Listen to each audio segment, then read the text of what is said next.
BTech అయిపోయినాక పెళ్లి చేద్దాం అనుకున్నాము. ఆమె సన్యాసి మనకు వద్దమ్మా. Hi, welcome to Mahanagar. నేను మనోజ్.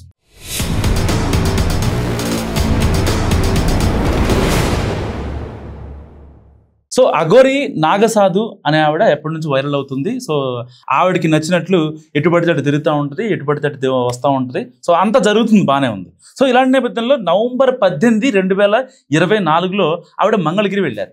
సో సరిగ్గా ఆ సమయంలో ఏం జరిగిందంటే, అసలు ఆవిడ ఆ రోజున నవంబర్ 18 రోజున మంగళగిరి వెళ్ళటం వల్ల ఒక ఫ్యామిలీ ఇవాళ రోడ్డు మీదకి వచ్చి మా కూతురిని మాకు ఇవ్వండి అంటూ పవన్ కళ్యాణ్కి కానీ ఇటు ప్రభుత్వానికి కానీ విజ్ఞప్తులు చేస్తున్న పరిస్థితి. అసలు ఆ పరిస్థితి ఎందుకు వచ్చింది తెలుసుకుందాం. ఈ వీడియో స్కిప్ చేయకుండా చూడండి. సో వర్షిణి, మంగళగిరిలో బీటెక్ చదువుతున్న వర్షిణి అనే అమ్మాయి, ఆ అమ్మాయి నిజంగా అంటే బీటెక్ చదివే వాళ్ళు కొంచెం టెక్నికల్గా ఉంటారు. అంటే అసలు మనం ఈ పని చేయడం వల్ల లాభం ఎంత నష్టం ఎంత అని కొంచెం క్యాల్కులేటెడ్ మైండ్తో ఉంటారు. ఇంట్లో వాళ్ళకి ప్రాధాన్యత ఇస్తూ ఆ అమ్మాయి కొన్ని మాటలు మాట్లాడింది.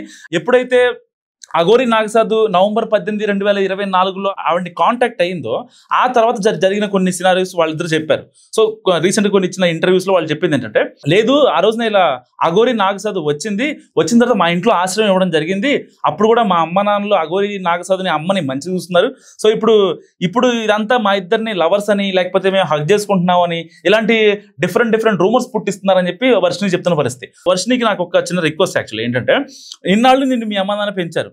సో నేను బీటెక్ దగ్గర చదివించారు, నీ ఆలనా పాలనా చూసుకున్నారు, నేను ఒక మంచి స్టేజ్ తీసుకెళ్ళాలి సార్. సో నువ్వు ఇప్పుడు ఇలాంటి టైంలో అఘోరి నాగసాధు వెంట వెళ్ళటం వల్ల అసలు నీకు వచ్చిన ప్లస్ ఏంటి, మైనస్ ఏంటి? అసలు నిజంగా నువ్వు ఒక అఘోరి నాగసాధుని ఆవిడని చూసి ఇన్స్పైర్ అవ్వాల్సినంత అవసరం ఏమొచ్చింది? నిజంగా అఘోరి దగ్గర నువ్వు ఏం చూసావు?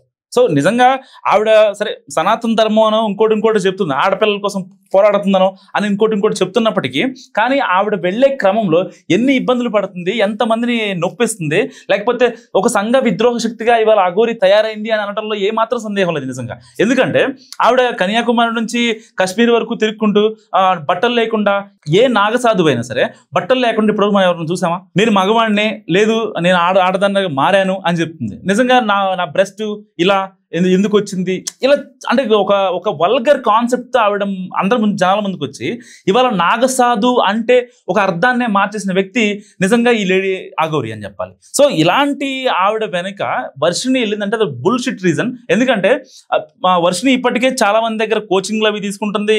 ఈ స్పిరిచువల్గా కొన్ని అంటే తనను తాను ఒక దైవభక్తిగా ప్రపంచానికి చూపాలి అనే మార్గంలో వెళదామని అనుకుంటుంది. కరెక్టే, దానికి వెళ్లే మార్గాలు చాలా ఉన్నాయి. నువ్వు నిజంగా అఘోరి అవ్వాలనుకుంటే, లేకపోతే నాగసాధు అవ్వాలనుకుంటే ఒక ప్రాపర్ దానికి ఇచ్చే ట్రైనింగ్ ఇన్స్టిట్యూట్ కూడా చాలా ఉన్నాయి. సో అక్కడికి వెళ్ళి నువ్వు ట్రైన్ అవ్వు. అంతేగాని ఇప్పటిదాకా పెంచిన మీ అమ్మ నాన్నలను వదిలేసి మీ తమ్ముడు, మీ అన్నయ్య వీళ్ళంతా నీ మీద కంప్లైంట్ చెప్పే స్టేజ్కి నువ్వు వచ్చావంటే నిజంగా తప్పు తెలుసుకొని నువ్వే అక్కడి నుంచి మీ ఇంటికి వెళ్ళిపోవడం బెటర్. ఎందుకంటే మీ నాన్న వాళ్ళు ఎంత ఇబ్బంది పడుతున్నారో నువ్వు గమనించావా?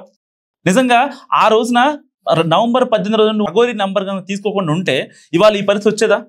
ఎందుకు అసలు నువ్వు ఇలాంటి పనులు చేయాల్సి వచ్చింది?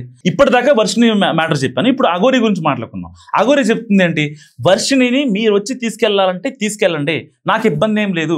ఆ అమ్మాయికి నేను ఎటువంటి క్షుద్ర పూజలు కానీ లేకపోతే వశీకరణ మంత్రాలు కానీ నేను వెయ్యలేదు. ఆ అమ్మాయిని కావాలంటే తీసుకెళ్ళండి. ఆ అమ్మాయి మీద ఇప్పుడు దాకా కనీసం ఇంత రవ్వంత మరక కూడా పడలేదు ఒంటి మీద. నేను అలా చూసుకున్నాను, ఎందుకంటే రేపొద్దున నన్ను చూసి పంపించారు కాబట్టి నాకు పేరు వస్తుందని చెప్పి నేను చాలా జాగ్రత్తగా చూసుకున్నానని చాలా తెలివితేటలుగా మాట్లాడుతుంది నాగసాధు అఘోరి. సో ఇలాంటి నేపథ్యంలో అసలు నీ అమ్మాయి వెళ్ళిపో అని చెప్తున్నా, ఎందుకు నువ్వు వెళ్ళట్లేదు? అక్కడ అసలు ఆవిడ అఘోరిని చూసి ఇన్స్పైర్ అవ్వాల్సిన థింగ్ ఆవిడలో ఏముంది? సరే ఆవిడ సనాతన ధర్మాన్ని కాపాడుతుంది అనుకోవచ్చు. హైదరాబాద్లో ముత్యాలమ్మ తల్లి ఘటన ఒకటి ఉంది కదా. సో ఆ ఘటనప్పుడు ఆవిడ చేసిన అర్ధనగ్న ప్రదర్శన అందరూ చూశారు. దాని తర్వాత ఆవిడ చేసిన కాంట్రవర్సీ కూడా చూశారు. సో ఆవిడలో మంచి కన్నా నిజంగా చెడే ఎక్కువ ఉంది. ఆవిడ ప్రాపర్గా వెళ్ళే వ్యవహారం నిజంగా అసలు ఎక్కడ కూడా కనిపించదు. అలాంటి ఆవిడ వెనక ఇవాళ నువ్వు వెళ్లాల్సిన పరిస్థితి ఎందుకు వచ్చింది వర్షిణి? నిజంగా నువ్వు చెప్పాలి. సో ఇన్ని మాటలు మాట్లాడింది కదా వర్షిణి. సో మా అమ్మ నాన్నలు బాగానే చూసుకుంటున్నారు, కానీ నేను మాత్రం అఘోరి దగ్గరే ఉంటాను, అఘోరిని విడిచిపెట్టి వెళ్ళను అనేది ఆ అమ్మాయి వర్షన్. సో నిజంగా వర్షిణి తర్వాత ఇంకెంతమంది అమ్మాయిలు ఇలా అంటే ఈ మోడ్లోకి వెళ్తారో తెలియదు, కానీ ఇదొక రాంగ్ సైన్ అని చెప్పుకోవాలి. ఎందుకంటే మీరు నిజంగా అంటే ఎవరైతే స్పిరిచువల్గా ముందుకు వెళ్ళాలి అని అనుకుంటున్నారో దానికి వెళ్ళే కార్యక్రమాలు కానీ దానికి వెళ్ళే ఆ రూట్స్ కానీ కొంచెం డిఫరెంట్గా ఉంటాయి. ఏదో రోడ్ల మీద చూసేసి లేకపోతే హల్చల్ చేసే వాళ్ళని ఒక ఇన్స్పిరేషన్గా తీసుకొని వాళ్ళ దారిలో వెళ్ళాలనుకున్న కరెక్ట్ కాదు. సో ఈ వీడియో గురించి మీరేమనుకుంటున్నారో నాకు కామెంట్ రూపంలో తెలియజేయండి.